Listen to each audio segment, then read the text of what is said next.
Welcome back to Inside Africa. I'm David McKenzie reporting from Rwanda. When you look at this country, it seems like construction is going on everywhere. This will be one of the tallest buildings in Kigali. And many people credit the president, Paul Kagame, with the pace of development here.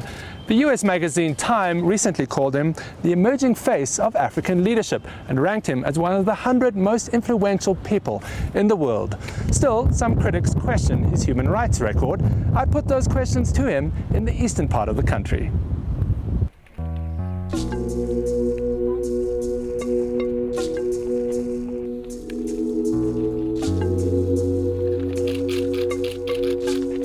"15 years ago, this country was torn apart. When you look at it now, when you stand on this hill, are you pleased with the progress that your government made, with the progress the country has made?"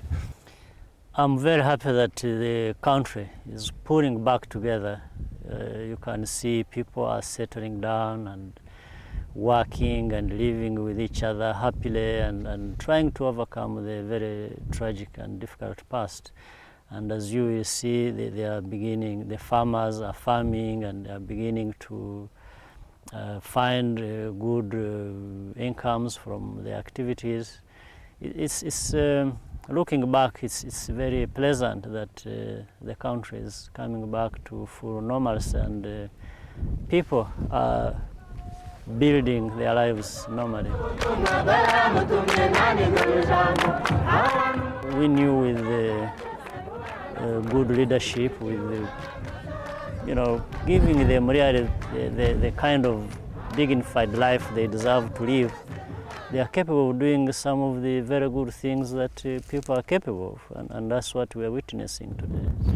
Given the progress, there are still critics, like some human rights groups, Human Rights Watch, and recently the Commonwealth Research Group. Do you feel that you've pushed progress at the expense of some personal liberties because of the history? Not at all. I think those human rights groups, some of them are just basically ignorant, really extremely ignorant. Secondly, I think they are very pretentious. They pretend they know better about Rwanda or what is good for Rwanda than the Rwandans. And I think this is another challenge which we deal with, but it is very easy to overcome because as far as what is taking place in Rwanda is concerned, they are absolutely irrelevant, in my opinion. And in fact, as you will see, there are more people, many more people appreciating or who understand what is going on than the few individuals who form the group of critics who really are out of place in airing some of the things they say.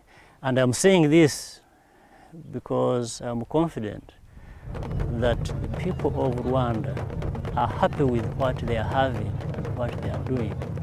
And for me, that's the most important thing.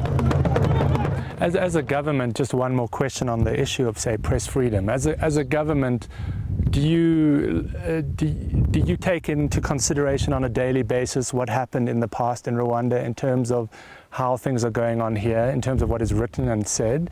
Is it something you pay attention to? I don't pay much attention. Again, it's one of the things that I think people cling on to and make exaggerations about. Press freedom. I mean, if there was no freedom, how would you be here doing what you want to do and doing it the way you want to do it, or even having an interview with me? Rwanda holds its next presidential election in 2010, and President Kagame is widely expected to run for re-election.